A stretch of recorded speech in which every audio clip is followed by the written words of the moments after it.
Hormati Ketua Sdn dan Gubernur Masjid Rumah Sakit Islam Pondok Kopi dan seluruh bapak ibu yang ada di sini.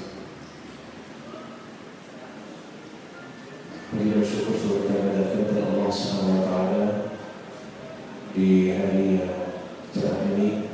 Allah masih berikan kita limpahan karunia dan nikmat-Nya berupa kesehatan, berupa umur dan kesempatan sehingga kita bersama-sama mendatangi masjid yang kita cintai, yaitu Syifa ini dalam rangka melakukan salah kewajiban kita, yaitu sholat zuhur berjamaah. Insyaallah kita berikan dengan kajian tafsir. Selamat dan salam semoga tersampaikan kepada diri kita, kepada suatu kita, kita Nabi Muhammad SAW beserta para keluarga, sahabat tabi'in, berikutnya yang senantiasa merapakan sejarahnya dan mengikuti sunnah-sunnahnya. Bapak dan Ibu yang Allah Subhanahu wa taala, 2 minggu yang lalu kita sudah mengkaji beberapa hal yang berkaitan tentang Isa alaihissalam, khususnya dalam surat Maryam.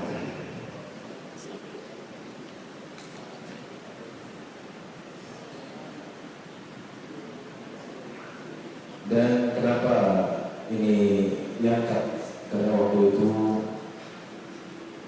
berkaitan tentang hari raya Paskah dan juga hal-hal yang berkaitan dengan akidah, maka perlu kiranya untuk dibahas tentang masalah Maryam alaihissalam dan anaknya Isa alaihissalam. Karena tafsir itu luas. Di dalam tafsir ada masalah kristologi, dalam tafsir ada masalah sains, dalam tafsir ada masalah makanan, masalah halal thayyiban, masalah kehidupan, masalah rumah dan lain-lain. Sehingga Al-Quran ini benar-benar menjadi acuan dan pedoman hidup setiap Muslim, bahkan sebagai petunjuk bagi seluruh manusia, sebagai pembimbing. Apabila manusia menjalani Al-Quran, maka ia akan mendapatkan kebahagiaan tersebut. Tapi ternyata orang-orang Nasrani mereka tidak mau kalah, ya. Nah, ini ada berkaitan dengan kristologi, walaupun saya tidak sedalam berbeda, tapi perlu kiranya saya sampaikan beberapa hal karena ini berkaitan dengan kristologi. Ya. Jadi tafsir Injil pun ada.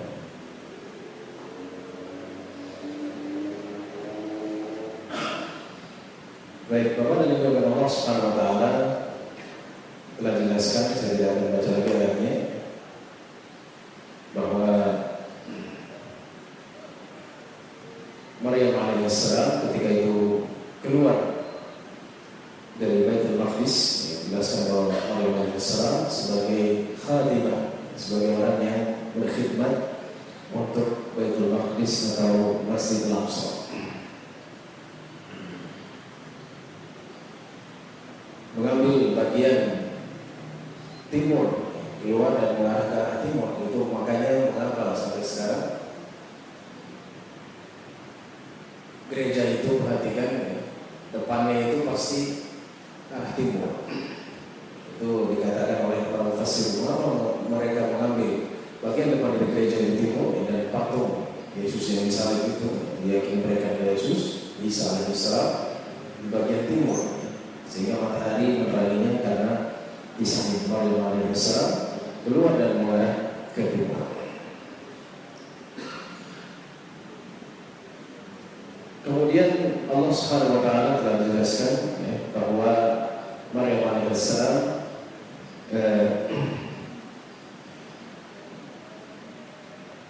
bertakbir dan kemudian Allah mengirim rohnya, yaitu Jibril alaihissalam. Jadi kata roh dalam Al-Quran itu artinya Jibril alaihissalam. Dan bagaimana Maryam alaihissalam menolak atau menghindar, bahkan melarang orang tersebut untuk mendekatinya. Untuk mendekatinya ini juga belajar bagi kita semua bagaimana seorang perempuan hendaknya bisa lebih menjaga kehormatannya.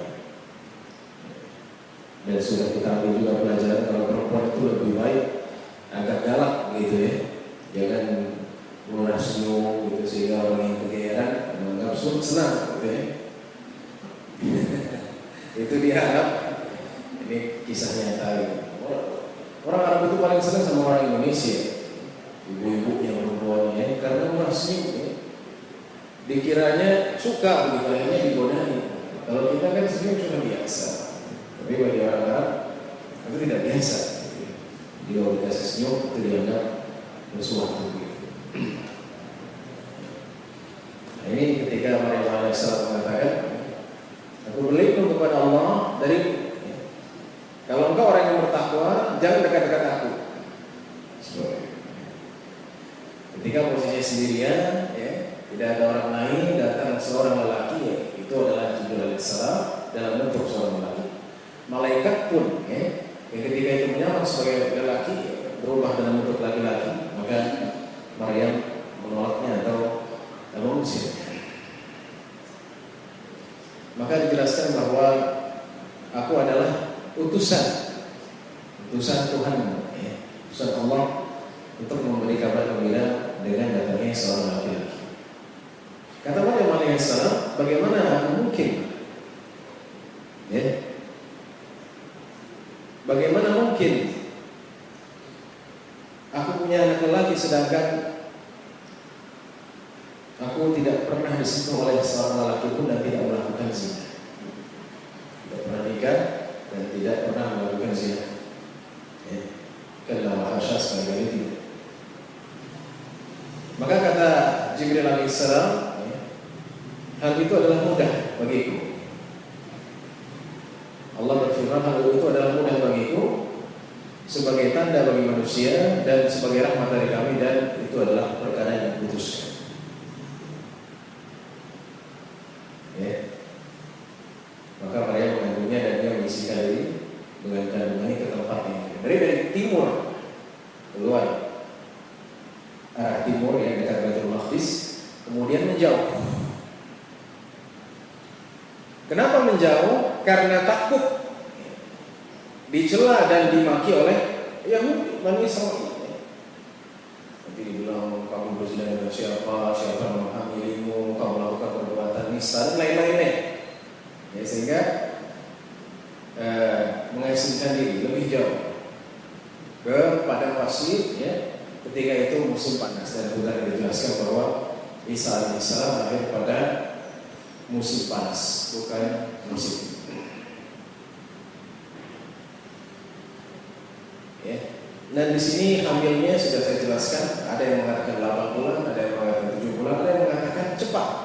Jadi ketika ditiupkan oleh Jibril alaihissalam langsung besar, 3 hari.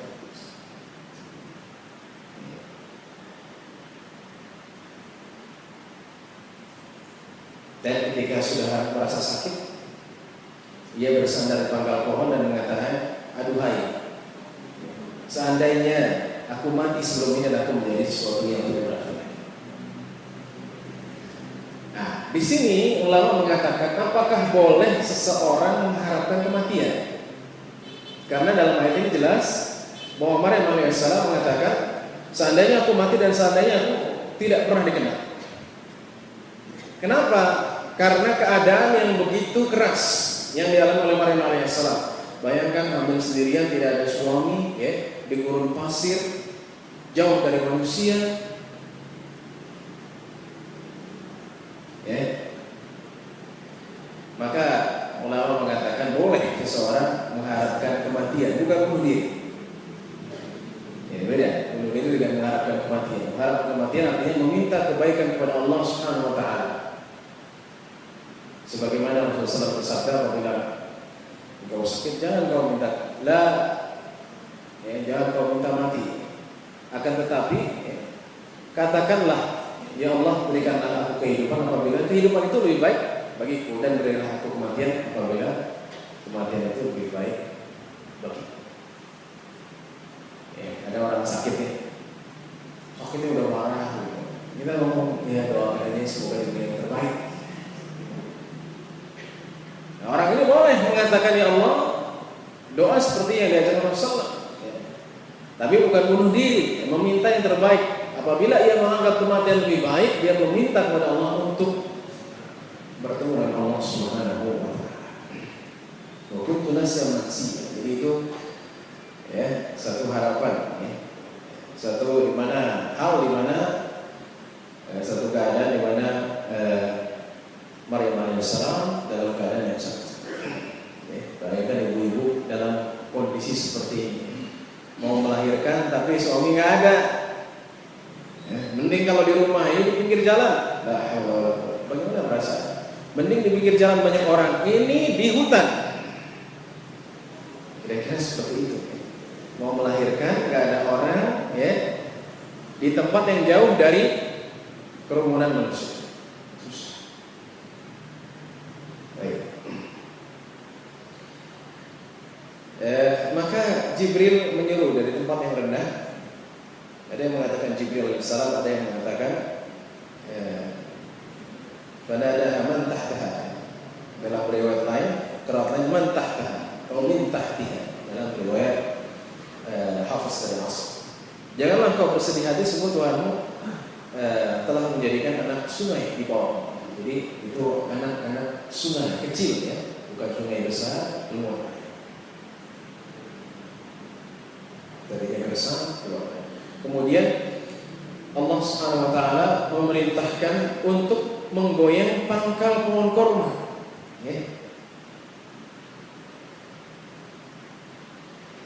Bisa saja Allah langsung kirimkan, tiba-tiba buah korma itu jatuh, atau didekatkan sama. Tapi tidak, Allah memerintahkan untuk mengambil sebab. Bayangkan, pohon korma itu kan keras,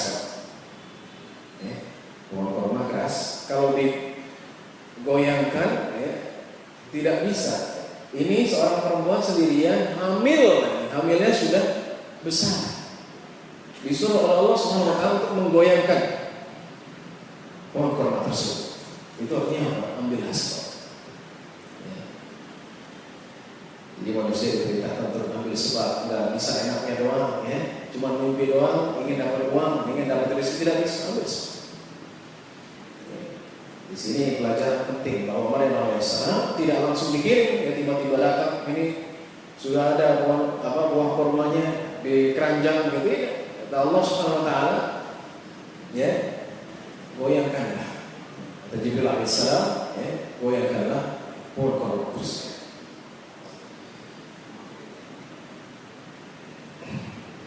Makanlah, minumlah,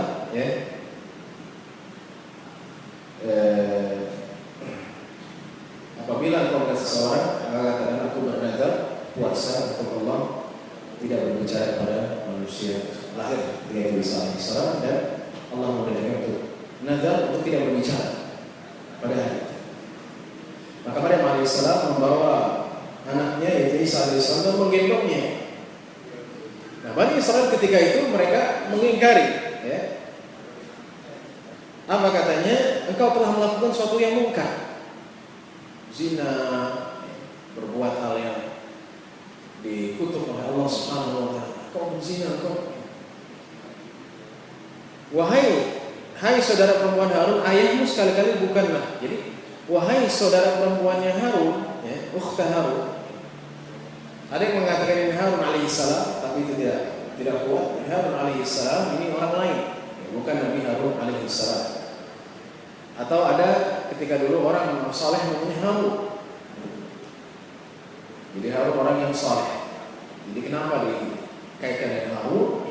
Bisa jadi ini karena kesamaan kesalehan, baik itu Harun yang hidup di zaman Maryam alaihissalam ataupun Harun Nabiullah alaihissalam. Jadi ayah bukan orang yang jahat, ibumu juga bukan seorang penzina.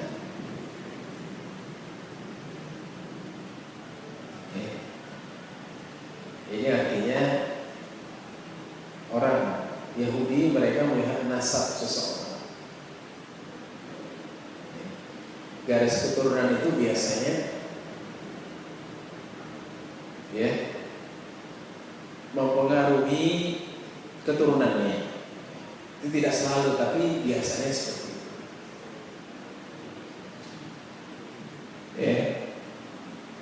Anaknya, orang tuanya tukang selingkuh, anaknya juga bapak ibunya broken home, anaknya juga ternyata broken home. Dan itu ada, kita lihat sekarang.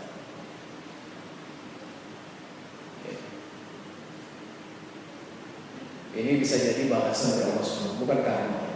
Dan ini pernah saya lihat sendiri, ada seorang yang sudah PDKT, pacaran 6 tahun, sempat putus, akhirnya nikah lagi. Setelah nikah, baru tidak sampai 3 tahun cerai.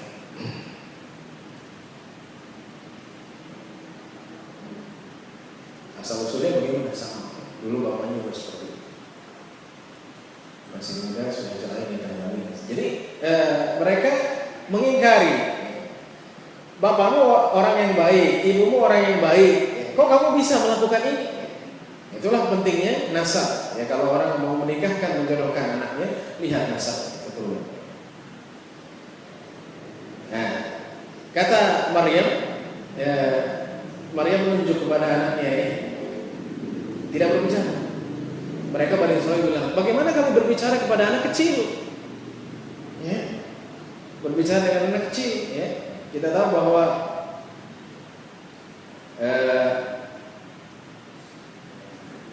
orang yang berbicara di waktu kecilnya hanya 4 orang. Ya, pertama Isa alaihissalam. Ya, ketika ini beliau alaihissalam akan berbicara. Kedua anak Jurej atau anak yang dinisbatkan ke Jurej. Jurej juga dari Bani Israil. Inti kisahnya inti daripada kisah tersebut bahwa Jurej dulu adalah orang yang beribadah. Dia sholat. Suatu hari dipanggil sama ibunya, dia bilang, ya Allah, ibuku apa sholatku? Dia ini sholat. Kedua, ketiga sholat. Dia ini sholat. Sehingga Allah mengatakan, apabila seorang melakukan sholat sunnah kemudian dipanggil oleh ibunya, maka ia wajib membatalkan sholat sunnah. Gimana ya? Jelas nih. Itu kalau sholat wajib tidak. Atau kalau lagi sholat sirriah dijaharkan takbirnya misalnya. Nah, ketika itu ibu Jurej mengatakan, ya Allah, cobalah Jurej.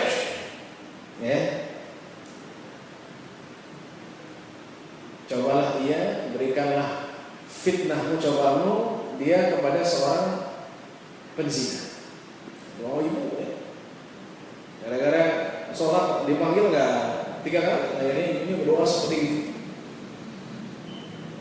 Akhirnya suatu hari datang penzina ini dan mendekati Jurej. Nah, di samping tempat ibadahnya ada seorang yang pengembala, seorang pengembala kambing. Nah, penzina ini akhirnya perempuan ini merayu pengembala kambing ini dan terjadilah zina. Amin. Ketika lahir dia bilang, ini anaknya Jurej.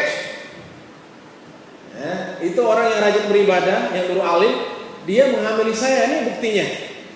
Sehingga orang-orang Bani Israil datang dan ditipukin Jurej, dipukulin ya. Orang beribadah ini orang yang beribadah tapi melakukan satu hal yang keji.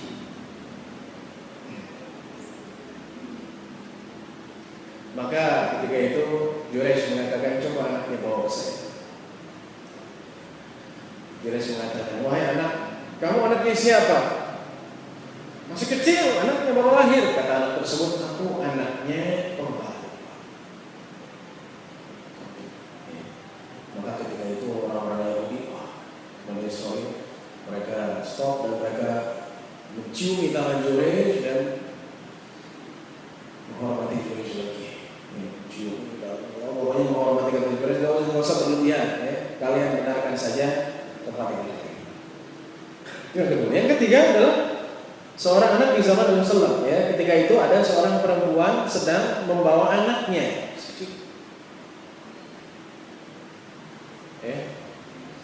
Lewat di depannya seorang penunggang kuda, kudanya gede, bagus. Kata ibu ini melihat, wah ini orang pakai kuda bagus. Kuda itu adalah hal yang mahal. Sampai sekarang kuda mahal.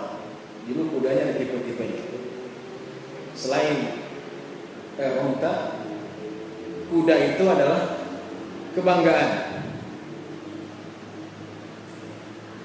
Bahkan Rasulullah mengatakan al-fakhru fi ahli al-khayl wal ibil. Jadi kebanggaan kadang orang sombong ya kalau dia naik kuda dan naik unta. Jadi sama seperti sekarang kalau mobilnya ya, mobil biasa gitu. Tapi kalau mobilnya misalnya apa sekarang yang lebih keren dan Jaguar lagi sekarang Ferrari. Wah, buka pintu aja berbeda. Kalau dari angkot kan biasa. Tapi kalau misalnya dari mobil Ferrari, buka turunnya lama begitu. Al-fakhr sama. Kuda juga dulu ada macam-macam. Kuda yang paling bagus kira-kira. Jadi laki-laki ini bawa kuda yang paling mahal. Ibu ini yang sedang bawa anak kecil.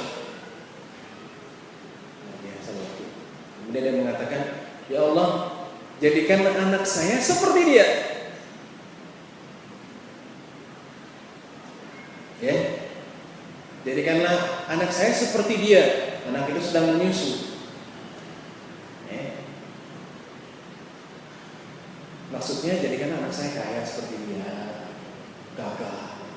Tiba-tiba anak yang sedang menyusu, hadisnya sahih muttafaqun alaih, sedang menyusu ini melepas, ya, lagi dilepas susuannya dan dia melihat laki itu, kemudian dia balik lagi ke orang tuanya dan mengatakan, ya Allah, jangan engkau jadikan aku seperti lelaki itu. Ibunya kaget. Saya ngomong bayinya. Lewat lagi seorang perempuan. Seorang perempuan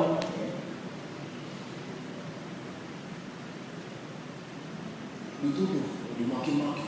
Dia bilang, kamu penzina, kamu nggak tahu dari mana kan? Kamu penzina, kamu pencuri dan lain-lain. Kemudian perempuan ini mengatakan, hasbi Allah wa ni'mal wakil. Allah lah yang mencukupiku, Allah yang menanggungku dan sebaik-baiknya al-wakil. Yang menanggung dan sebaik-baiknya yang al-wakil. Yang wakil artinya yang memiliki kekuatan. Ibunya melihat, perempuan ini jangan-jangan penzina, yang benar orang yang pencuri. Dia bilang, ya Allah, jangan jadikan anak saya seperti perempuan itu. Bayinya lagi nyusu. Dengar ibunya begitu, bayinya lepas lagi sesuai dia melihat perempuan itu. Dia bilang, dia balik lagi ibu, dia bilang, Allahumma la taj'al mislah. Ya Allah, jangan, Allahumma ja'al mislah. Ya Allah, jadikan aku seperti perempuan itu. Aneh dong tadi. Orang yang ganteng, gagah, bawa kuda yang paling mahal.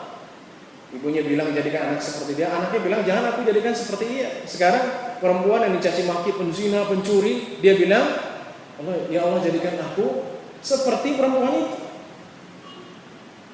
Ya, akhirnya diadukanlah. Tanya. Ini disebutkan oleh ulama ceritanya. Ya. Karena Rasulullah, kenapa anak lelaki ini bilang jangan jadikan aku seperti lelaki itu? Karena ternyata lelaki ini adalah anak yang zalim. Kaya iya, tapi suka niaya, ngambil hak orang lain. Kan banyak sekarang orang kaya banyak duit tapi menganiaya orang, merampas orang. seorang yang lemah. Kenapa ia mengatakan jadikan aku sepertinya, ya, seperti perempuan tersebut, karena perempuan ini tidak pernah berzina, tidak pernah mencuri, dan ia mengatakan hasbiyallah wa ni'mal wakil.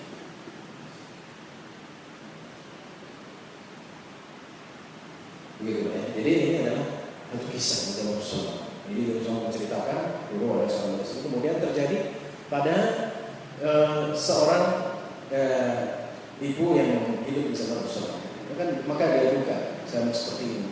Rasulullah, kau pernah berbicara dan saya mengalaminya.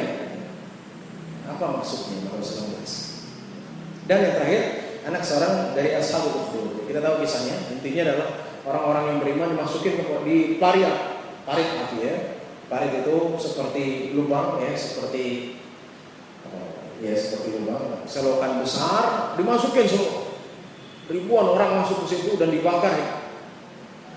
Pokoknya kalau kalian tidak beriman kepadaku, kisahnya panjang. Intinya adalah seseorang yang tukang sihir, dia kembali beriman kepada Allah dan tidak bisa dibunuh oleh seorang raja. Ya, dibunuh pakai ini nggak bisa. Kata pemuda yang beriman ini, yang dulunya dia musyrik, engkau tidak bisa membunuhku sampai engkau mengambil panah ini, dan ketika engkau ingin melepaskan panah itu, katakanlah Bismillah, dengan nama Allah Tuhannya lelaki.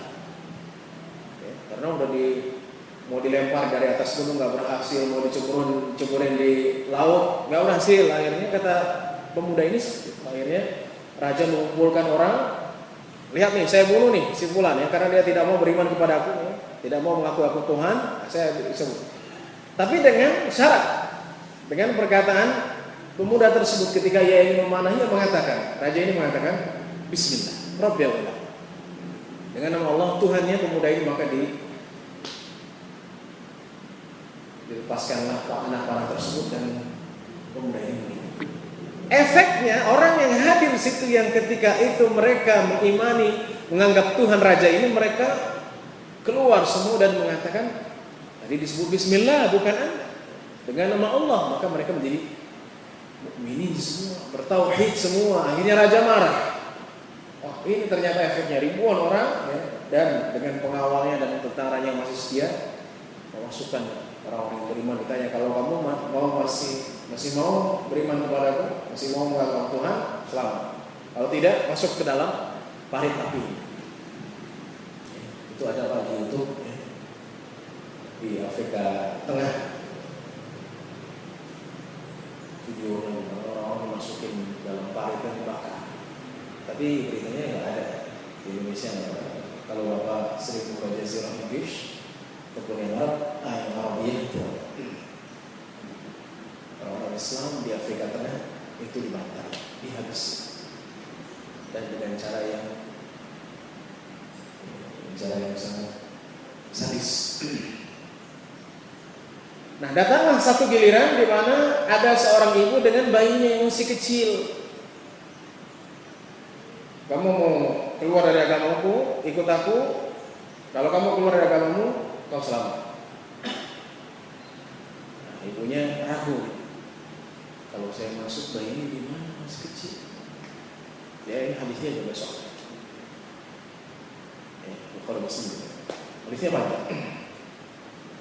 Ketika ibu itu ragu, tiba-tiba anaknya berbicara yang masih kecil, wahai ummah, wahai ibu, jangan kau ragu, sabarlah engkau dalam kebenaran.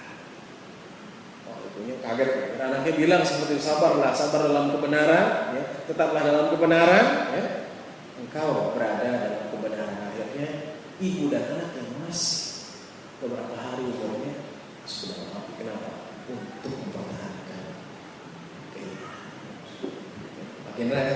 Makin yakin kan sebelumnya, kasihan nih kalau saya masuk api, ya, masuk parit yang isinya api semua ini, mati dong anak saya.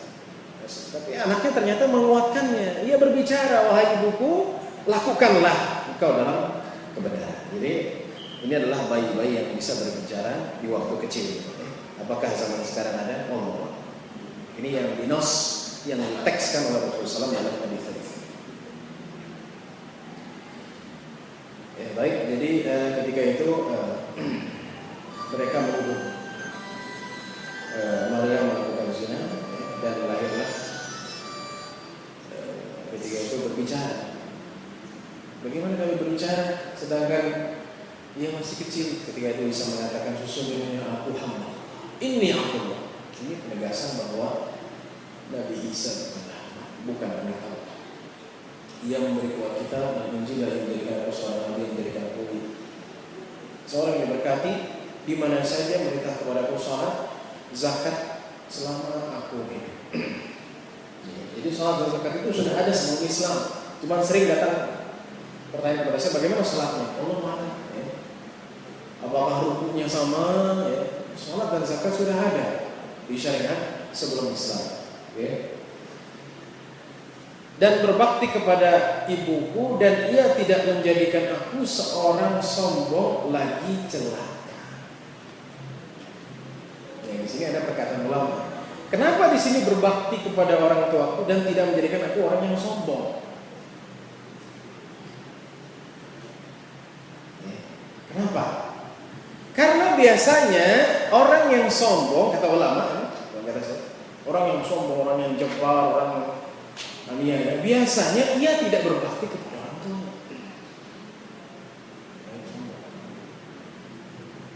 Ya, bisa dilihat dalam video sombong. Orang tua kepada orang tua, ia sombong, jebal. Maka di sini mengapa Allah SWT mengkaitkan? Jadi di sini birrul walidah, jadi berbakti kepada orang tua dan tidak sombong, tidak bandel, tidak jebak, takut. Maka itu adalah sesuatu yang bisa diambil dari ayat ini. Dan kesadaran semoga dampakkan kepadaku di hari aku dilahirkan, di hari aku meninggal, dan di hari aku dibangkitkan dari kubur. Sudah dijelaskan bahwa Isa alaihissalam tidak wafat. Jadi kita meyakini bahwa Isa alaihissalam di langit kedua, sebagaimana tadi seorang yang harusnya kok. Jadi ketika itu orang di zaman ketika itu ada seorang raja yang zalim karena ada pengkhianat dari orang yang belajar dari Isa alaihissalam, dan Yohanes yang membuat fitnah, akhirnya dicari Isa Yesus mau dibunuh. Ya. Nah, di sini ada beberapa riwayat, ya. Yang populer di kita bahwa yang dimiripkan dengan Isa alaihissalam Yesus adalah Yudas, ya. Salah seorang murid Isa alaihissalam. Dan saya ingin menegaskan bahwa Hawariyun tidak mungkin Yudas dari Hawariyun, karena Hawariyun adalah Ansari Allah. Jadi murid lainnya, bukan 12. Hawariyun itu ada 12 dan mereka setia kepada Isa alaihissalam. Nah, riwayat lain yang jarang kita dengar bahwa Isa alaihissalam ketika itu berkumpul, dia mengatakan aku dikejar. Kata Isa alaihissalam, siapa yang mau menggantikan posisiku? Siapa yang mau dimiripkan denganku? Maka orang yang hadir ketika itu, murid Isa alaihissalam, ada seorang orang mengatakan, dia berdiri, saya ya Isa. Kata Isa, dulu. Isa mengulangi, siapa yang mau dimiripkan denganku? Dia bangun lagi. Kata Isa, dulu. Ketiga kali, ya, Isa mengatakan, siapa yang mau dimiripkan denganku? Kata dia bangun lagi, saya Isa. Kata Isa, baik, engkau yang akan dimiripkan. Ini yang riwayat yang jarang kita dengar. Maka ketika itu Isa diangkat dan muridnya ini dimiripkan. Jadi bukan karena kemunafikan dan karena pengkhianatan, bukan, karena memang perintah Isa alaihissalam. Jadi dimiripkan dengan Isa alaihissalam. Itulah yang diyakini oleh kita semua bahwa Nabi Isa tidak pernah disalib atau dibunuh.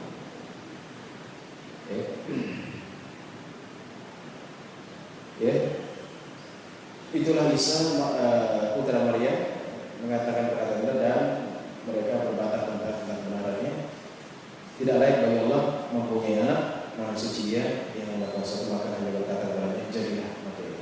Ya, jadi bagi Allah adalah mudah ya. Nah, ini penutup ya.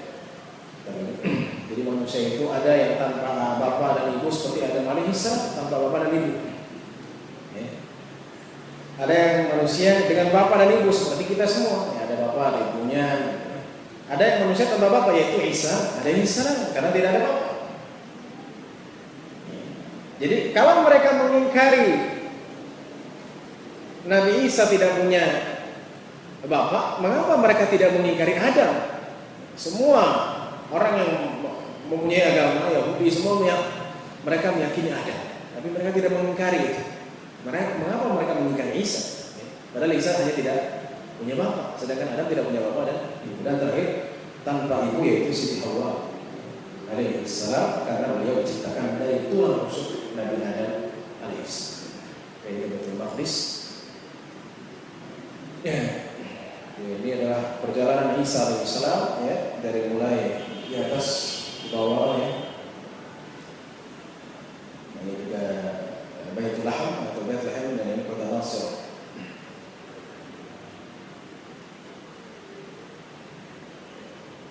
Ini sudah tadi dijelaskan. Nah, Injil-Injil juga banyak ya, Injil Barnabas, Injil Matius. Ya. Injil Barnabas adalah seorang murid Isa. Jadi Injil Matius adalah Injil tertua. Namun bukan Matius yang menulisnya, ditulis 39 tahun setelah wafatnya Al-Masih. Injil Markus adalah murid Petrus menentang ketuhanan Yesus. Injil ini Tuhan ditulis tahun 61 Masehi. Injil Lukas tidak pernah melihat Isa Al-Masih. Dia belajar asal dari Paulus, dan Paulus adalah seorang Yahudi yang membenci agama Masihi dan tidak pernah melihat Al-Masih. Ya. Karena kalau Bapak punya Injil itu ada Paulus sebagai utusan Yesus. Ya, kenapa Paulus itu orang yang membenci Yesus tadi. Kemudian dia berbalik arah menjadi pencinta Yesus dan bilang bahwa Yesus adalah Tuhan. Injil Yohanes beliau adalah seorang murid Isa alaihissalam. Kemudian tahun 1991 dia yakin bahwa Isa Al-Masih hanya seorang manusia. Injil Barnabas adalah pendakwah ajaran Al-Masih alaihissalam. Jadi itu banyak. Ya. Dan ditulis lebih dari 30 tahun setelah Isa alaihissalam diangkat ke Allah Subhanahu. Jadi yang tadi dakwah Isa alaihissalam di akhir zaman menghancurkan salib akan dihancurkan, menghapus jizyah. Ya. Jadi kalau dulu ada jizyah, orang ahlul kitab bayar jizyah. Ya. Kalau ingin tinggal di Darul Islam bayar jizyah, mereka aman, tidak diganggu, ya, bebas untuk melakukan segala kegiatannya, tapi bayar jizyah. Nanti di akhir zaman tidak, masuk Islam atau dipanah. Dan yang terakhir membunuh babi. Ya. Jadi babi itu akan dimusnahkan oleh siapa? Oleh Isa alaihissalam. Ya. Nah, ini jadi simbol-simbol salib itu banyaknya sampai di ini, nggak tahu kostum mana ini ya. Kostum mana? Ini salib jelas, dan ini ada ketika Paulus 2 ke Israel ya. Salibnya terbalik. Ya. Kenapa terbalik? Karena salah satu yang disalib adalah Petrus ya. Dan Petrus ini tidak mau disalib, maka dia dibalikkan. Jadi sudah kita lihat Petrus. Jadi Injil sendiri melarang makan babi. Itu dalam terbitan tahun 768. Dikatakan dalam kitab Imamat, demikian juga babi. Meskipun berkuku belah, kita tahu babi itu belah artinya, yaitu kukunya bersela panjang, tetapi tidak memamak biak, haram baginya. Jadi antara cetakan 68 dengan 79 berbeda. Karena cetakan yang baru mengatakan demikian juga babi hutan. Ya, ada tambahan hutan. Ya, kalau bagus kan babi hutan. Jadi kalau bukan babi hutan, ya masalah. Tahrif ya. Padahal sama-sama babi. Babi hutan dengan babi ada bedanya? Ya, sama. Kakinya terbelah. Nggak ada beda. Ya, ini perjanjian baru yang tahun 68. Ya, jadi intinya itu lebih dalam ilmu kristologi bahwa Injil ini banyak kontradiksi dan ajaran Isa alaihissalam akan ditegaskan lagi di akhir zaman, karena beliau akan menghancurkan salib dan mengubah dan menghapus jizyah alaihissalam. Demikian yang disampaikan. Semoga Allah SWT memberikan kita keimanan yang kuat dan ketauhidan yang murni, dan Allah SWT yang sebenar-benarnya, dan memberikan kita perlindungan dari siksanya di dunia dan akhirat. Sallallahu alaihi wasallam. Ada pertanyaan?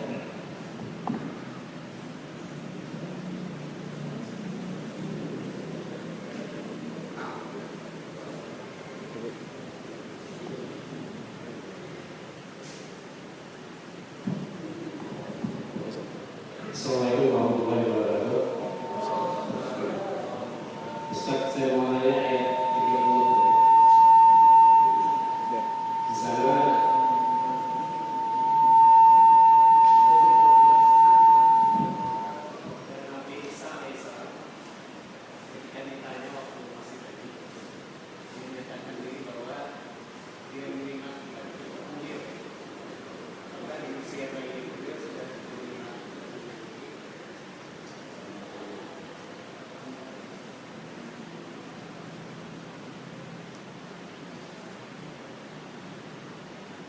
baik, ini pertanyaan apa?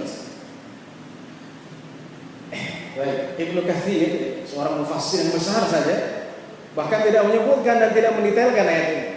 Ini pertanyaan, apakah ketika itu Isa alaihissalam? Ya.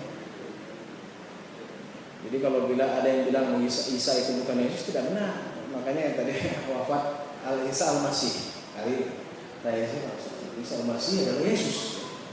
Dan Isa alaihissalam adalah Tuhan bagi dalam keyakinan Nasrani. Ya, di sini sebutkan ia memberiku Alkitab dan ia menjadikan aku seorang nabi. Jadi sih Alkitab langsung Allah memberikan, iya kan? Nah, tapi apakah kitab itu disalin atau tidak? Nah, itu permasalahan. Dan kita tahu bahwa Isa alaihissalam